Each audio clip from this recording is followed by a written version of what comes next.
ಕೊಪ್ಪ ತಾಲೂಕು ಅಗಳಗಂಡಿ ಗ್ರಾಮ ಪಂಚಾಯಿತಿ ವ್ಯಾಪ್ತಿಯ ಹೆಗ್ಗಾರು ಕಾರೆಮನೆ ಗ್ರಾಮಗಳಲ್ಲಿ ಕಳೆದ 1 ವರ್ಷದಿಂದ ಚಿರತೆ ಕಾಣಿಸಿಕೊಳ್ಳುತ್ತಿದ್ದು ಸುಮಾರು 15 ದಿನಗಳಲ್ಲಿ ಸುತ್ತಮುತ್ತಲಿನ 5 ಸಾಕು ದನಗಳನ್ನು ಬೇಟೆಯಾಡಿದೆ. 2 ದಿನಗಳಿಂದ ಅನೇಕ ಸ್ಥಳೀಯರು ಚಿರತೆ ಓಡಾಡುವುದನ್ನು ಗಮನಿಸಿದ್ದಾರೆ. ಈ ಭಾಗದಲ್ಲಿ ಸರ್ಕಾರಿ ಶಾಲೆ ಇದ್ದು ಮಕ್ಕಳು ಆಟ ಮಾಡುವಾಗ ಚಿರತೆ ದಾಳಿ ಮಾಡಬಹುದು. ಇದಲ್ಲದೆ ಸ್ಥಳೀಯರು ಓಡಾಡಲು ಹೆದರುತ್ತಿದ್ದಾರೆ. ಇದರ ಬಗ್ಗೆ ಅರಣ್ಯ ಇಲಾಖೆಗೆ ತಿಳಿಸಿದರೂ ಯಾವುದೇ ಅಧಿಕಾರಿಗಳು ಇದರ ಬಗ್ಗೆ ಗಮನ ಹರಿಸಿಲ್ಲ. ಈ ವಿಚಾರದ ಬಗ್ಗೆ ಅರಣ್ಯ ಇಲಾಖೆಯವರು ಗಮನ ಹರಿಸದಿದ್ದರೆ ಮುಂದಿನ ದಿನಗಳಲ್ಲಿ ಉಗ್ರ ಹೋರಾಟ ಮಾಡಲಾಗುತ್ತದೆ ಎಂದು ಸ್ಥಳೀಯರಾದ ಜಗದೀಶ್ ಹೆಗ್ಗಾರು ಪತ್ರಿಕೆಗೆ ತಿಳಿಸಿದರು. ರಾಜ್ಯ ಹಾಗೂ ದೇಶದ ಅನೇಕ ಭಾಗಗಳಲ್ಲಿ ಆನೆ, ಹುಲಿ, ಚಿರತೆ ದಾಳಿಯ ಬಗ್ಗೆ ಕೇಳಿದ್ದೆವು. ಪ್ರಸ್ತುತ ಮಲೆನಾಡು ಭಾಗದಲ್ಲಿ ಚಿರತೆ ದಾಳಿ ನಡೆಯುತ್ತಿರುವುದು ಭಯ ಹುಟ್ಟಿಸಿದೆ. ಈ ಭಾಗದಲ್ಲಿ ಕಾಡುಕೋಣ, ಮಂಗ ದಾಳಿ ನಡೆಸುತ್ತಿತ್ತು. ಆದರೆ ಈ ದಿನಗಳಲ್ಲಿ ಚಿರತೆ ದಾಳಿ ನಡೆಸುತ್ತಿದ್ದು ಜೀವನ ನಡೆಸಲು ಭಯವಾಗುತ್ತಿದೆ. ನಮ್ಮ ಮಕ್ಕಳನ್ನು ಶಾಲೆಗೆ ಕಳಿಸಲು ಯೋಚಿಸುವಂತಾಗಿದೆ. ಚಿರತೆ ಕಾಣಿಸಿಕೊಳ್ಳುತ್ತಿರುವುದರಿಂದ ತೋಟದ ಕೆಲಸಕ್ಕೆ ಕಾರ್ಮಿಕರು ಬರುತ್ತಿಲ್ಲ. ಇದರ ಬಗ್ಗೆ ಅರಣ್ಯ ಇಲಾಖೆಗೆ ತಿಳಿಸಿದ್ದೇವೆ.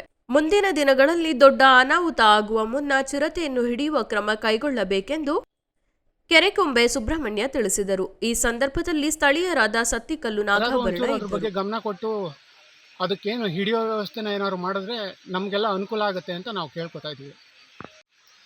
ಅಗಳಗಂಡಿ ಗ್ರಾಮ ಪಂಚಾಯಿತಿಯ ಕಾರೆಮನೆ ಸಮೀಪದ ಹೆಗ್ಗಾರು ವಾಸಿಗಳಾದ ತಾವು ಈಗೊಂದು ಕಳೆದ 1 ವರ್ಷದಿಂದ ನಮ್ಮ ಭಾಗದಲ್ಲಿ ಚಿರತೆ ಕಾಟ ತುಂಬ ಹೆಚ್ಚಾಗಿರೋದ್ರಿಂದ ಈಗ ಕೆಲವೇ ಒಂದು 15 ದಿನದಲ್ಲಿ ಒಂದು 4-5 ಹಸುಗಳನ್ನು ಚಿರತೆ ಹಿಡಿದಿದೆ.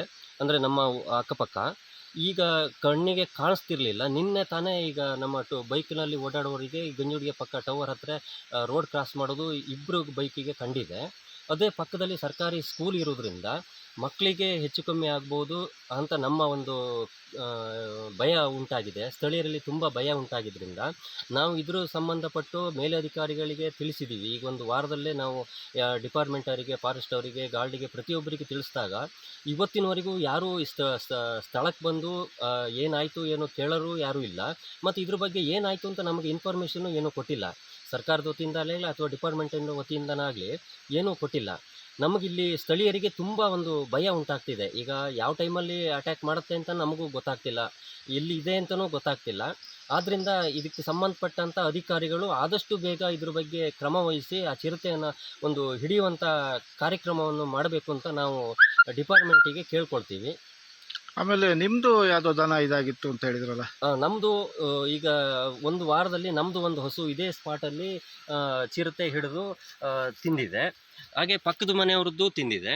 ಹೀಗೆ ಒಟ್ಟು ಟೋಟಲ್ ಆಗಿ ಒಟ್ಟು 1 ವಾರದಲ್ಲಿ 15 ದಿವಸದಲ್ಲಿ 5 ಹಸುಗಳನ್ನು ಚಿರತೆ ಹೀಗೆ ತಿಂದಿರೋದ್ರಿಂದ ಎಲ್ಲರಿಗೂ ಒಂಥರ ಭಯ ಉಂಟಾಗಿದೆ. ಈಗ ಸಂಜೆನಾದರೂ ಓಡಾಡ್ಬೋಯಿತ್ತು, ಈಗ ಸಂಜೆ ಓಡಾಡೋಕ್ಕೂ ಹೆದರ್ತಿದ್ದಾರೆ.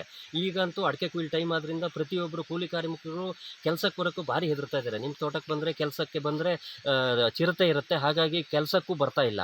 ನಮಗೆ ಜಮೀನಿದೆ, ಕೆಲಸ ಮಾಡಿಸ್ಕೊಳ್ಳೋಕ್ಕೆ ಈಗ ಚಿರತೆ ಕಾಟದಿಂದ ಭಾರಿ ಒಂದು ಹೆದರಿಕೆ ಉಂಟಾಗಿರೋದ್ರಿಂದ ಇಷ್ಟೊತ್ತು ಕಾಡ್ಕೋಣ ಅಂತಾಯಿತು. ಈಗ ಚಿರತೆ ಹಾವಳಿ ಜಾಸ್ತಿ ಆಗಿರೋದ್ರಿಂದ ಇದಕ್ಕೆ ಸಂಬಂಧಪಟ್ಟಂಥ ಅಧಿಕಾರಿಗಳು ಆದಷ್ಟು ಬೇಗನೆ ಚಿರತೆ ಹಿಡಿಯುವಂಥ ಕಾರ್ಯಕ್ರಮವನ್ನು ಹಮ್ಮಿಕೊಳ್ಬೇಕು ಅಂಥೇಳಿ ನಾವು ಈಗ ಹೇಳ್ತಾ ಇದ್ದೀವಿ. ಇದಕ್ಕೂ ಅವರು ಒಪ್ಪಲಿಲ್ಲ ಅಂದರೆ ನಾವು ಮುಂದಿನ ದಿನಗಳಲ್ಲಿ ಉಗ್ರ ಹೋರಾಟವನ್ನು ಮಾಡೋಕ್ಕೆ ನಾವು ಸ್ಥಳೀಯರು ಎಲ್ಲರೂ ಒಟ್ಟಾಗ್ತೀವಿ.